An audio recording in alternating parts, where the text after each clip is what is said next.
ਦੋਸਤੋ ਬਾਰ-ਬਾਰ ਜਿਹੜਾ ਸਵਾਲ ਕੀਤਾ ਜਾਂਦਾ ਕਿ ਸਪੇਨ ਪਹੁੰਚ ਕੇ ਅਸੀਂ ਆਪਣਾ ਕੋਈ ਕਾਰੋਬਾਰ ਕਿਵੇਂ ਖੋਲ ਸਕਦੇ ਹਾਂ ਕਿ ਜੇ ਸਾਡੇ ਕੋਲ ਟੀਆਰਸੀ ਨਹੀਂ ਹੈਗੀ ਕਿਉਂਕਿ ਬਹੁਤਿਆਂ ਦਾ ਇਹ ਕਹਿਣਾ ਕਿ ਉੱਥੇ ਕੰਮ ਦੀ ਕਮੀ ਆ। ਦੋਸਤੋ ਸਪੇਨ 'ਚ ਕੰਮ ਦੀ ਕਮੀ ਨਹੀਂ ਆ।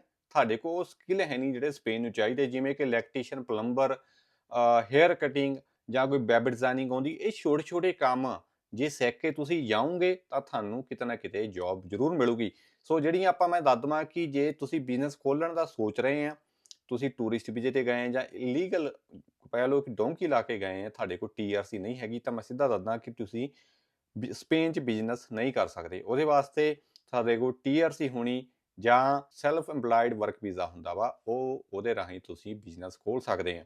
ਸੋ ਉਹਦੀਆਂ ਜੇ ਤੁਸੀਂ ਕਰੀਏ ਗੱਲ ਇੰਡੀਆ, ਪਾਕਿਸਤਾਨ, ਨੇਪਾਲ, ਬੰਗਲਾਦੇਸ਼ ਤੋਂ ਪ੍ਰੋਸੀਜਰ ਉਹੀ ਹੈ। ਇਨਵੈਸਟਮੈਂਟ ਦਿਖਾਉਣੀ, ਆਪਣੇ ਫੰਡ ਪੁਰਾਣੇ ਦਿਖਾਉਣੇ ਆ, ਪਰ ਬਿਜ਼ਨਸ ਪਲਾਨ ਪ੍ਰੋਪਰ ਚਾਹੀਦਾ ਵਾ, ਕ੍ਰਿਮੀਨਲ ਰਿਕਾਰਡ, ਇਹ ਸਾਰੀਆਂ ਜਿਹੜੀਆਂ ਚੀਜ਼ਾਂ ਵਾ ਉਹ ਜਿਹੜਾ ਇੱਕ ਪ੍ਰੋਪਰ ਪਲਾਨ ਬਣਦਾ। ਉਹਦੇ ਵਾਸਤੇ ਤੁਸੀਂ ਸਪੇਨ ਤੋਂ ਕੋਈ ਲਾਇਰ ਕਰੋਗੇ, ਸੋ ਉਹਦਾ ਲੰਬਾ ਪ੍ਰੋਸੀਜਰ ਆ, ਖਰਚਾ ਵਾ। ਸੋ ਬਿਹਤਰ ਆ ਤੁਸੀਂ ਸਪੇਨ ਕਿਸੇ ਤਰ੍ਹਾਂ ਪਹੁੰਚ ਜਾਂਦੇ ਆ, ਜਾਂ ਜਿਹੜੇ ਇਸ ਵੇਲੇ ਸਪੇਨ ਹੈਗੇ ਆ ਜਾਂ ਜਾਣ ਦਾ ਸੋਚ ਰਹੇ, ਇਹ ਵੀਡੀਓ ਧਿਆਨ ਨਾਲ ਦੇਖਣ ਕਿਉਂਕਿ ਆਪਾਂ ਸਾਰਾ ਦੱਸਾਂਗੇ ਤੁਸੀਂ ਕਿਵੇਂ ਸਪੇਨ 'ਚ ਕੰਮ ਖੋਲ੍ਹ ਕੇ ਉਸ ਦੇ ਬਿਹਾਫ ਤੇ ਤੁਸੀਂ ਆਪਣਾ ਕਾਰੋਬਾਰ ਕਰ ਸਕਦੇ ਆ। ਸੋ ਦੋਸਤੋ ਸਪੇਨ ਮੈਂ ਦੱਸਿਆ ਕਿ ਟੀਆਰਸੀ ਲਾਜ਼ਮੀ ਆ ਕੋਈ ਵੀ ਕੰਪਨੀ ਖੋਲ੍ਹਣ ਵਾਸਤੇ, ਪਰ ਇੱਕ ਜਰੀਆ ਵਾ ਅਰਾਗੋ ਸੋਸ਼ਲ ਪੌਰ ਕੁੰਤਾ ਪ੍ਰਮੋਸਿਓ। ਸੋ ਇਹ ਕੁੰਤਾ ਪ੍ਰਮੋਸਿਓ ਦੇ ਜਰੀਏ ਤੁਸੀਂ ਕੈਟਾਗਰੀ ਦੇ ਆਪਣਾ ਕੰਮ ਖੋਲ੍ਹ ਸਕਦੇ ਆ। ਸੋ ਜਦੋਂ ਸਪੇਨ ਹੁਣ ਪਤਾ ਕਿ ਅਰਾਗੋ ਸੋਸ਼ਲ ਦੇ ਅਧੀਨ ਤੁਸੀਂ 2 ਸਾਲਾਂ ਬਾਅਦ ਜਿਹੜੀ ਹੈ ਟੀਆਰਸੀ ਮਿਲਦੀ ਹੈ। ਸੋ ਮੈਂ ਕਹੂੰਗਾ ਕਿ ਵਰਕ ਕੰਟਰੈਕਟ ਤੇ 8-10 ਹਜ਼ਾਰ ਯੂਰੋ ਖਰਾਬ ਕਰਨ ਦੀ ਬਜਾਏ ਜਿਹੜਾ ਬੈਂਕ ਖਾਤੇ ਵਾਲਾ ਸਿਸਟਮ ਆ, ਬੈਂਕ ਖਾਤੇ 'ਚ ਆਪਣੇ ਪੈਸੇ ਰੱਖੋ, ਉਹਦੇ ਜਰੀਏ ਆਪਣਾ ਪੈਦਰਮੈਨ ਤੋਂ ਜਾ ਕੇ ਬਣਾਓ ਪਹਿਲਾਂ ਜਾਂਦੇ ਹੀ, ਤੇ ਨਾਲ ਨਾਈ। ਕਈ ਬੰਦੇ ਕਹਿੰਦੇ ਕਿ ਨਾਈ ਨਹੀਂ ਬਣਦਾ, ਪਰ ਵੀਡੀਓ ਉਹ ਰੀਜ਼ਨ ਤੇ ਡਿਪੈਂਡ ਕਰਦਾ ਕਿਹੜੇ ਰੀਜ਼ਨ 'ਚ ਰਹਿ ਰਹੇ ਆ, ਸ਼ਹਿਰ 'ਚ ਰਹਿ ਰਹੇ, ਉਸ ਤੇ ਨਿਰਭਰ ਕਰਦਾ। ਨਾਈ ਬਣਾਓ ਤੇ ਨਾਲ ਤੁਸੀਂ ਉੱਥੇ ਰਹਿੰਦੇ ਰਹਿੰਦੇ ਲਾਇਬ੍ਰੇਰੀ ਕਾਰਡ ਦੇ ਨਾਲ ਮੈਡੀਕਲ ਕਾਰਡ ਬਣਾਓ।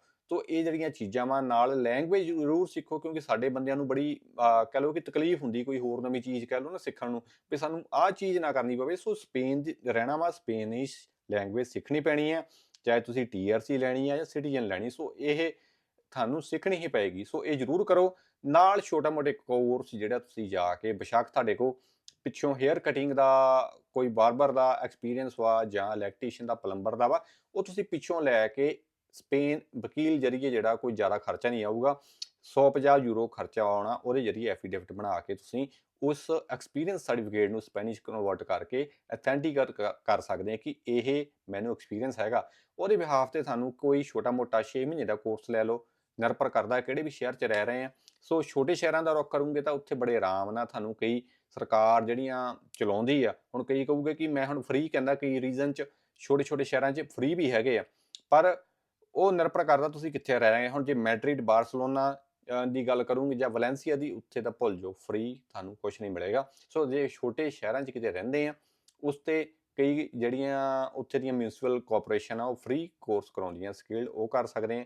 ਬਾਕੀ ਜੇ ਫ੍ਰੀ ਨਹੀਂ ਵੀ ਕਰਾਉਂਦੀਆਂ, ਜਿੱਥੇ ਤੁਸੀਂ ਇੰਨੇ ਪੈਸੇ ਖੱਜਲ ਖੁਆਰ ਕਰਨੇ, ਉਹਦੇ ਜਰੀਏ ਤੁਸੀਂ ਜੇ 800,000 ਯੂਰੋ ਤੁਸੀਂ ਪੈਸੇ ਦੇ ਕੇ ਕੋਰਸ ਕਰ ਲਓਗੇ ਕੋਈ ਇਲੈਕਟ੍ਰੀਸ਼ੀਅਨ, ਹੇਅਰ ਕਟਿੰਗ, ਬਾਰਬਰ ਦਾ, ਉਹ ਤੁਹਾਡੇ ਲਈ ਵਧੀਆ। ਜੋ ਸਰਟੀਫਿਕੇਟ ਉਹ ਇਹ ਤੁਸੀਂ ਲੈ ਲਓਗੇ, ਤੇ ਇਸ ਨਾਲ ਇੱਕ ਤਾਂ ਇਹ ਹੋ ਜਾਏਗਾ ਜਿਹੜਾ ਤੁਹਾਡਾ ਪਲੱਸ ਪੁਆਇੰਟ ਟੀਆਰਸੀ ਲੈਣ ਵੱਲ, ਦੂਜਾ ਕੰਮ ਖੋਲ੍ਹਣ ਲਈ, ਕਿਉਂਕਿ ਕੰਮ ਜੇ ਖੋਲ੍ਹਣਾ ਸਾਡੇ ਕੋਲ ਉਸ ਫੀਲਡ ਦਾ ਸਰਟੀਫਿਕੇਟ ਹੋਣਾ ਲਾਜ਼ਮੀ ਆ। ਤੇ ਨਾਲ ਜੇ ਤੁਸੀਂ ਕੰਪਨੀ ਖੋਲ੍ਹਣੀ ਆ, ਉਹਦੇ ਵਾਸਤੇ ਜਿਹੜਾ ਸੁਗਰੰਸਾ ਸੋਸ਼ਲ ਹੋਣਾ ਜ਼ਰੂਰੀ ਹੈ। ਸੁਗਰੰਸਾ ਸੋਸ਼ਲ ਵਾਸਤੇ ਤੁਹਾਡੇ ਕੋਲ ਵਰਕ ਰਾਈਟ ਹੋਣੇ ਜ਼ਰੂਰੀ ਹੈ। ਸੋ ਵਰਕ ਰਾਈਟ ਤਾਂ ਹੀ ਆਉਣਗੇ ਜੇ ਸਾਡੇ ਕੋਲ ਟੀਆਰਸੀ ਹੈ। ਸੋ ਇਸ ਕਰਕੇ ਮੈਂ ਕਹਿ ਰਿਹਾ ਕਿ ਪਹਿਲਾਂ ਬੈਂਕ ਖਾਤੇ 'ਚ ਪੈਸੇ ਦਿਖਾ ਕੇ ਤੁਸੀਂ ਆਰਾਮ ਨਾਲ ਜਿਹੜਾ 2 ਸਾਲ ਦਾ ਕਵਰ ਕਰਕੇ ਟੀਆਰਸੀ ਲਓ। ਟੀਆਰਸੀ ਲੈਣ ਦੇ ਸਾਰ ਤੁਸੀਂ ਜਿਹੜਾ ਆਪਣਾ ਬਿਜ਼ਨਸ ਖੋਲ੍ਹ ਸਕਦੇ ਆ, ਕਿਉਂਕਿ ਬਿਜ਼ਨਸ ਖੋਲ੍ਹਣ ਲਈ, ਕੰਪਨੀ ਖੋਲ੍ਹਣ ਲਈ ਬੜਾ ਆਸਾਨ ਕੰਮ ਹੁਣ ਕਰਤਾ ਵਾ। ਪਹਿਲਾਂ ਹਰੇਕ ਬਿਜ਼ਨਸ ਲਈ ਤੁਹਾਨੂੰ ਅਲੱਗ-ਅਲੱਗ ਸਰਟੀਫਿਕੇਟ ਲੈਣੇ ਪੈਂਦੇ ਸੀ, ਮਨਜ਼ੂਰੀਆਂ ਲੈਣੀਆਂ ਪੈਂਦੀਆਂ ਸੀ। ਹੁਣ ਸਾਰਾ ਇੱਕੋ ਵਿੰਡੋ 'ਚ ਡਿਜੀਟਲਾਈਜ਼ ਸਿਸਟਮ ਆ। ਤੁਸੀਂ ਇੱਕ ਵਕੀਲ ਦੀ ਮਦਦ ਨਾਲ ਇਹ ਬੜਾ ਆਰਾਮ ਨਾਲ ਕਰ ਸਕਦੇ ਆ। ਉਹ 'ਚ ਤੁਹਾਨੂੰ ਪ੍ਰਪੋਜ਼ਲ ਬਣਾਉਣਾ ਪਏਗਾ, ਜੋ ਤੁਹਾਡਾ ਵਕੀਲ ਹੀ ਬਣਾ ਦੇਗਾ, ਉਹਨੂੰ ਸਾਰਾ ਪਤਾ ਹੁੰਦਾ। ਮੰਨ ਲਓ ਫੋਰ ਐਗਜ਼ਾਮਪਲ ਤੁਸੀਂ ਬਾਰਬਰ ਦੀ ਸ਼ਾਪ ਖੋਲ੍ਹਣੀ, ਹੇਅਰ ਕਟਿੰਗ ਦੀ ਖੋਲ੍ਹਣੀ ਆ, ਤਾਂ ਤੁਸੀਂ ਕਹਿ ਸਕਦੇ ਕਿ ਮੇਰੇ ਕੋਲ ਇੰਨੇ ਕਲਾਇੰਟ ਹੈਗੇ ਆ, ਇਸ ਰੀਜਨ ਤੁਹਾਨੂੰ ਰੈਂਟ ਕਿੱਥੇ ਸ਼ਾਪ ਲੈਣੀ ਆ, ਉਹ ਲੋਕੇਸ਼ਨ, ਤੁਹਾਡੇ ਕੋਲ ਕਿੰਨੇ ਫੰਡ ਆ, ਤੇ ਫੰਡ ਜਿਹੜੇ ਘੱਟੋ ਘੱਟ 3000 ਯੂਰੋ ਚਾਹੀਦੇ ਆ। ਪਰ ਜੇ ਤੁਸੀਂ ਕੰਮ ਖੋਲ੍ਹਣਾ ਕੋਈ ਵੀ ਛੋਟਾ ਮੋਟਾ, 8 ਤੋਂ 10,000 ਯੂਰੋ ਤੁਹਾਡੇ ਜੇਬ ਚਾਹੀਦਾ ਵਾ। ਉਹ ਚਾਹੇ ਤੁਸੀਂ ਆਪਣੇ ਕਿਸੇ ਯਾਰ ਦੋਸਤ ਤੋਂ ਮਨੀ ਗਿਫਟ ਕਰਾ ਲਓ ਜਾਂ ਫੰਡ ਸ਼ੋ ਕਰਾ ਲਓ, ਉਹ ਤੁਹਾਡੇ ਖਾਤੇ 'ਚ ਪਾ ਦੇਵੇ। ਤੁਸੀਂ ਉਹ ਐਫੀਡੇਵਿਟ ਵੀ ਨਾਲ ਲਾ ਸਕਦੇ ਆ ਵਕੀਲ ਤੋਂ ਬਣਾ ਕੇ। ਸੋ ਇਸ ਤਰ੍ਹਾਂ ਤੁਸੀਂ 3000 ਘੱਟੋ ਘੱਟ ਜਿਹੜੀ ਆ ਗੌਰਮੈਂਟ ਕਹਿੰਦੀ ਹੈ, ਪਰ ਫੇਰ ਵੀ ਜੇ ਆਪਾਂ ਮੰਨ ਕੇ ਚੱਲੀਏ, ਜੇ ਬਾਰਬਰ ਸ਼ਾਪ ਦੀ ਵੀ ਗੱਲ ਕਰੀਏ, 5000 ਯੂਰੋ ਤੱਕ ਖਰਚਾ ਆ ਜਾਂਦਾ, ਕਿਉਂਕਿ ਕੁਰਸੀਆਂ ਹੋਰ ਸਮਾਨ ਲੈਣਾ ਵਾ। ਸੋ ਉਹ ਚੇਅਰ ਦਾ ਵੀ ਜਿਹੜਾ ਤੁਸੀਂ ਆ ਉਹਦਾ ਵੀ ਜਿਹੜਾ ਹਿਸਾਬ ਕਿਤਾਬ ਅਲੱਗ ਹੋ ਜਾਂਦਾ, ਹੇਅਰ ਕਟਿੰਗ ਦਾ ਉਹਦੇ ਵੀ ਟੈਕਸ ਦੇਣਾ ਪੈਂਦਾ ਵਾ। ਸੋ ਸਕਰੋਂਸਾ ਛਾਲ ਰਾਹੀਂ ਉਹ ਤੁਸੀਂ ਪੋਸੀਬਲ ਆ। ਤੇ ਨਾਲ ਜਿਹੜੀ ਇੱਕ ਕੋਈ ਵੀ ਬਿਜ਼ਨਸ ਖੋਲੂਗੇ, ਇੱਕ ਇੰਸ਼ੋਰੈਂਸ ਕਰਾਉਣੀ ਪੈਂਦੀ ਆ ਪਬਲਿਕ ਲਾਇਬਿਲਿਟੀ ਦੀ, ਜਿਹਦੇ ਕਰਕੇ ਜੇ ਕੋਈ ਕਸਟਮਰ ਵੱਲੋਂ ਤੁਹਾਨੂੰ ਕੋਈ ਕਹਿ ਲਓ ਨੁਕਸਾਨ ਹੁੰਦਾ ਵਾ ਤੁਹਾਡੇ ਬਿਜ਼ਨਸ ਨੂੰ ਜਾਂ ਕਿਸੇ ਵੀ ਤਰ੍ਹਾਂ ਦਾ, ਤਾਂ ਕਿ ਉਹ ਇੰਸ਼ੋਰੈਂਸ ਰਾਹੀਂ ਤੁਹਾਡਾ ਕਵਰ ਹੋ ਸਕੇ। ਸੋ ਇਹ ਜਿਹੜੀਆਂ ਕਾਗਜ਼ੀ ਕਾਰਵਾਈ ਚੀਜ਼ਾਂ ਵਾ। ਪਰ ਹੁਣ ਮੁੱਦੇ ਦੀ ਗੱਲ ਕਰੀਏ ਕਿ ਕੰਮ ਖੁੱਲ੍ਹੇਗਾ ਕਿੱਦਾਂ। ਸੋ ਅਰਾਗੋ ਸ਼ਸ਼ਾਲ ਪਰ ਕੁੰਤਾ ਪਰਮਾਸੀਓ ਰਾਹੀਂ ਤੁਸੀਂ ਜਦੋਂ ਸਰਟੀਫਿਕੇਟ ਲੈ ਕੇ ਜਿਹੜੀਆਂ ਆਪਾਂ ਚੀਜ਼ਾਂ ਕਹੀਆਂ, ਆਪਣਾ ਜਿਹੜਾ ਸੈਲਫ ਅਪਲਾਈਡ ਜਿਹੜਾ ਕੈਟਾਗਰੀ ਵਾਸਤੇ ਅਪਲਾਈ ਕਰ ਸਕਦੇ ਆ। ਉਹਨਾਂ ਗੌਰਮੈਂਟ ਤੋਂ ਅਪਰੂਵਲ ਲੈ ਕੇ ਦੇਗਾ ਤੁਹਾਡਾ ਵਕੀਲ, ਜਿਹਦੇ ਜ਼ਰੀਏ ਤੁਸੀਂ ਆਪਣਾ ਕੰਮ ਖੋਲ੍ਹ ਕੇ ਜਿਹੜਾ ਅੱਗੇ ਜਿਹੜੀ ਆ ਉਹਦੇ ਬਿਹਾਫ ਤੇ TRC ਲੈ ਸਕਦੇ ਆ। ਕਈ ਇੱਦਾਂ ਕਰਦੇ ਆਪਣੀ, ਜਿੱਦਾਂ ਮੰਨ ਲਓ ਹੁਣ ਮੇਰਾ ਕੋਈ ਯਾਰ ਦੋਸਤ ਆ, ਮੈਨੂੰ ਉਸ 'ਤੇ ਬਹੁਤ ਯਕੀਨ ਵਾ, ਕਿਉਂਕਿ ਕੋਈ ਖਾਸ ਬੰਦੇ 'ਤੇ ਬੰਦਾ ਯਕੀਨ ਕਰ ਸਕਦਾ, ਤੇ ਓਪਰੇ ਤੇ ਤੁਸੀਂ ਇਹ ਵਾਲਾ ਜਿਹੜਾ ਵਾ ਸਿਸਟਮ ਨਹੀਂ ਕਰਨਾ, ਕਿਉਂਕਿ ਬਹੁਤ ਫਰੋਡ ਚੱਲਦਾ ਵਾ ਇਸ ਵੇਲੇ ਸਪੇਨ 'ਚ।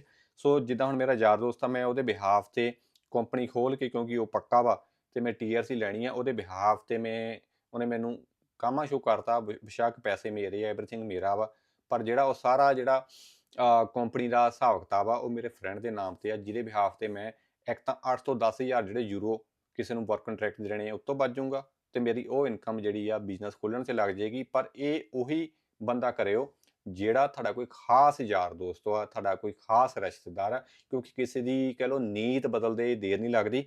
ਬਹੁਤ ਵਾਰ ਕੀ ਆ, ਫਰੋਡ ਹੁੰਦੇ ਆ, ਬੰਦੇ ਮੁੱਕਰ ਜਾਂਦੇ ਆ, ਤੁਸੀਂ ਜਦੋਂ ਸਾਰੇ ਕਾਗਜ਼ ਉਹਦੇ ਨਾਂ ਦੇ ਬੋਲਦੇ ਕੀ ਕਰ ਲਓਗੇ। ਸੋ ਇਸ ਕਰਕੇ ਖਾਸ ਬੰਦੇ ਨਾਲ ਇਹ ਤੁਸੀਂ ਚੀਜ਼ ਕਰ ਸਕਦੇ ਆ, ਉਹਦੇ ਬਿਹਾਫ ਤੇ ਕੰਮ ਖੋਲ੍ਹ ਕੇ ਤੇ ਸਾਰਾ ਤੁਹਾਡਾ ਖਰਚਾ ਪਾਣੀ ਜਿਹੜਾ ਤੁਸੀਂ ਹੋਰ ਪਾਸੇ ਲਾਉਣਾ ਵਾ ਵਰਕ ਕੰਟਰੈਕਟ ਤੇ, ਆਪਾਂ ਬਿਜ਼ਨਸ ਖੋਲ੍ਹ ਕੇ ਸਿੱਧੀ ਉਹਦੇ ਵਿੱਚ ਤੁਸੀਂ ਬੜੇ ਆਰਾਮ ਨਾਲ ਜਿਹੜੀ ਆ TRC ਲੈ ਸਕਦੇ ਆ। ਇੱਕ ਇਹ ਵੀ ਤਰੀਕਾ ਵਾ, ਪਰ ਮੈਂ ਰਿਕਮੈਂਡ ਨਹੀਂ ਕਰਦਾ। ਜੇ ਕੋਈ ਖਾਸ ਵਾ ਤੁਹਾਡਾ ਤਾਂ ਹੀ ਇਹ ਵਾਲਾ ਤਰੀਕਾ ਅਪਣਾਓ, ਨਹੀਂ ਤਾਂ ਪਹਿਲਾਂ ਤੁਸੀਂ TRC ਲਓ।